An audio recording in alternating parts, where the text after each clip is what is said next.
নমস্কার। আমি একটি স্বরচিত কবিতা পাঠ করে শোনাচ্ছি।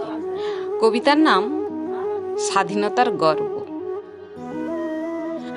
ভারতবর্ষ আমাদের দেশ, যার উপমার নাহিক শেষ। স্বাধীন হয়েছিল 1947 সালে 15ই আগস্ট। সেই ততদিনের স্বাধীন সত্তা যেন আজ হয়ে গেছে পুরো নষ্ট। স্বাধীনতার অপব্যবহারে অতিষ্ঠ সমাজ।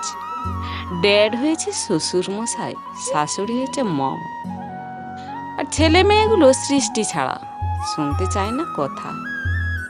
এতই স্বাধীন হয়েছে তারা, নিজেই নিজের মাথা।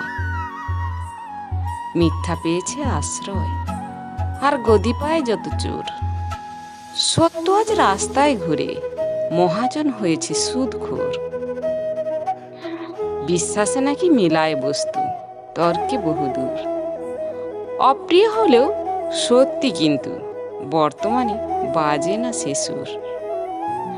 তর্ক স্থান পেয়েছে লিপস্টিক হয়ে ঠোঁটে, হায়রে কপাল, মুখ কাঁটা হয়ে কণ্ঠে। মানুষের মন থেকে হারিয়েছে বিশ্বাস। রক্ত মাংসের মানুষগুলো আজ হয়ে গেছে পিশাচ। মাস্টার মশাই আর মশাই নাই ভাই, হয়ে গেছে মাস্টার। আর বড় বড় ডিগ্রি নিয়ে ডাকাত হয়েছে ডাক্তার। স্বাধীন দেশে বাস করে মরছি মর্মে মর্মে। জানি না তবু কেন মাঝে মাঝে বুক ভরে ওঠে স্বাধীনতার গর্বে।